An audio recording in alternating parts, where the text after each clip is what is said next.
Italie, qui est une étude qui a voulu comparer donc, le traitement par double antiagrégation plaquettaire 6 mois versus 2 ans.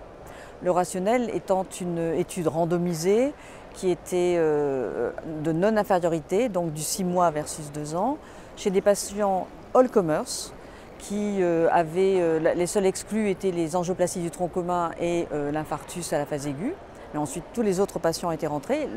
Il fallait impérativement qu'ils aient un stent actif. Au total, on a eu 920 patients dans le groupe 6 mois et 920 patients dans le groupe 2 ans.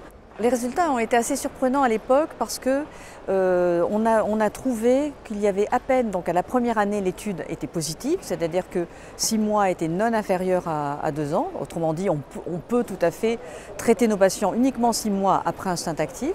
Et le taux d'événement était très faible puisqu'on avait 1,5% d'événements à 1 an. Ce que l'on présente actuellement, ce sont les 2 ans réels, c'est-à-dire qu'on a bien sûr continué à suivre puisque c'était le critère secondaire de l'étude. On a 94% de suivi, ce qui est quand même un beau suivi.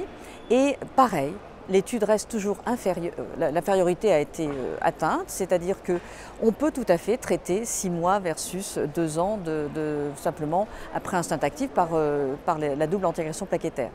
Alors là, le taux d'événement est de 3,2%, ce qui est aussi encore très très faible. Et toujours pareil, il n'y a pas d'excès quand même de saignement, ce qui est un petit peu un élément qui nous a un petit peu interpellés, c'est-à-dire que 6 mois fait aussi bien que 2 ans. Mais 2 ans ne fait pas plus saigner que 6 mois, en tout cas dans cette étude, avec les patients qui ont été intégrés dans l'étude. Sur un plan pratique, chez des patients all comers, chez les patients de la vie de tous les jours, on peut tout à fait, après un stent actif de dernière génération, laisser une anti-agrégation plaquettaire uniquement pendant 6 mois, puis arrêter.